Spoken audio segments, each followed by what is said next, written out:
आणि हे भैया आणि भाभी अवकातीत राहायचं. ही भिकारचोटपणा तुमचा हा उघडकीस आणला आणि परत माझ्या घरी येण्याची भानगड काही तुम्ही पडू नका, तुम्हाला चांगलं उत्तर मिळेल. काँग्रेस नेत्या यशोमती ठाकूर आणि राणा दाम्पत्यामधील संघर्ष पुन्हा एकदा समोर आलाय. दिवाळीनिमित्त आमदार रवी राणा यांनी माजी मंत्री यशोमती ठाकूर यांच्या निवासस्थानी दिवाळीचा किराणा पाठवून राजकीय खोडी काढल्यामुळे यशोमती ठाकूर चांगल्याच आक्रमक झाल्यात.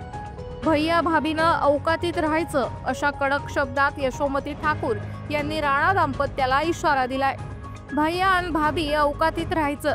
मी पहिल्यांदा पराभूत झाली नाही. मी पराभूत झाली किंवा जिंकली मला काही फरक पडत नाही. मी पक्ष बदलत नाही, सरड्यासारखे रंग बदलत नाही. तुम्ही तुमच्या अवकातीत राहा.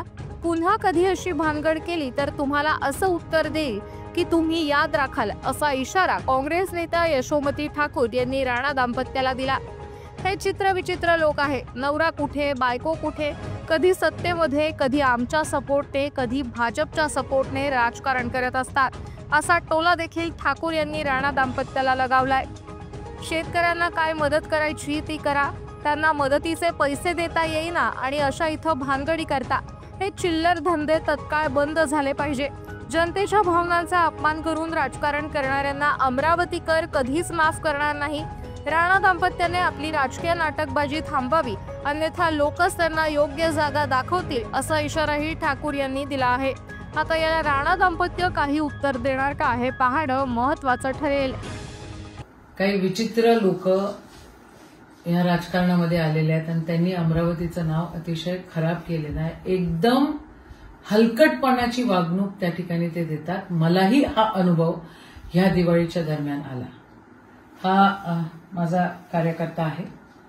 मी इथे नव्हती आणि त्यावेळेला एक पाकिट आणले ते आले हे पाकिट माझ्या घरी देण्यात आलं आणि असं सांगण्यात आलं की जरा आम्हाला फोटो काढायचा आहे आणि यशोमती ताईंच्या घरी आम्ही किराणाचं पाकिट दिलं. हे जे चित्रविचित्र लोक आहे, नवरा कुठे, बायको कुठे, कधी सत्तेमध्ये, कधी आमच्या सपोर्टनी, कधी भाजपच्या सपोर्टनी, कधी कोणाच्या सपोर्टनी काय काय राजकारण करत असतात. त्याने मला ही 100 रुपयाची साडी पाठवली फुलकटासारखी. हे पाठवला. हे काय आहे? हा पोहा आहे. हे मुरमुऱ्याचे पाकिट आहेत 2. हा डब्बा मोठा दिसला पाहिजे म्हणून 2 मुरमुऱ्याचे पाकिट आहे. याच्यामध्ये हे सोयाबीन पाठवलाय. हे बिस्किट. हे मला असं वाटतं हे शाळांमध्ये जे काही वाटप होतं ना, त्या शाळांमध्ये त्याचं हे तेल पण त्याचंच वाटलं जातं. शाळांमध्ये जे काही अन्न वाटप होतं ते आहे. साखरेचं एक पुडा आहे, एक कायचा आहे, मिठाचा आहे बहुतेक हा पुडा.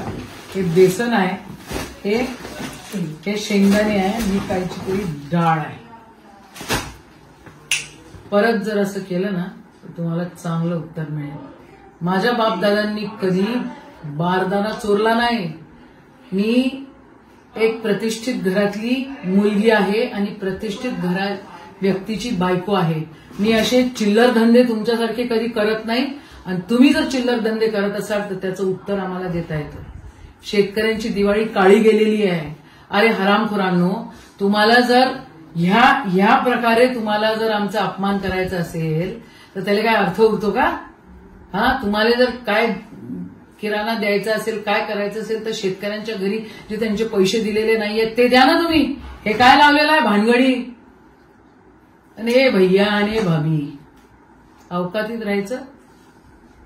मी काय पहिल्यांदा पडली नाही आणि मी पडली, निवडून आली, नाही निवडून आली, मंत्री झाली, अजून काय झाली तरी माझ्या स्वभावात कधी फरक पडत नाही. मी माझे पक्ष बदलत नाही. मी सरड्यासारखे रंगही बदलत नाही. तुम्ही तुमच्या अवकातीत राहा एवढं तुम्हाला बोलते. आणि परत पुन्हा कधी ही अशी भानगड जर केली तुम्ही तर तुम्हाला असं उत्तर देईन ना की मग याद राखा. अमरावती जिल्ह्यामध्ये भाऊसाहेब पंजाबराव देशमुखांचा हा जिल्हा आहे. राष्ट्रसंत तुकडोजी महाराजांचा हा जिल्हा आहे. हा गाडगेबाबांचा जिल्हा आहे. जरा नीटनेटके वागा एवढंच बोलते. यावेळेला फक्त व्हिडिओ बनवला. तुमची ही भिकारचोटपणा तुमचा हा उघडकीस आणला आणि परत माझ्या घरी येण्याची भानगड काही तुम्ही पडू नका. आणि माया माणसाले फोटो टाकायचा आहे रे बा यशोमती ताईच्या घरी किराणा दिला, ह्या जर भानगडी तुम्ही केल्या तर तुम्हाला मग दाखवता येईल मला. जय हिंद, जय महाराष्ट्र.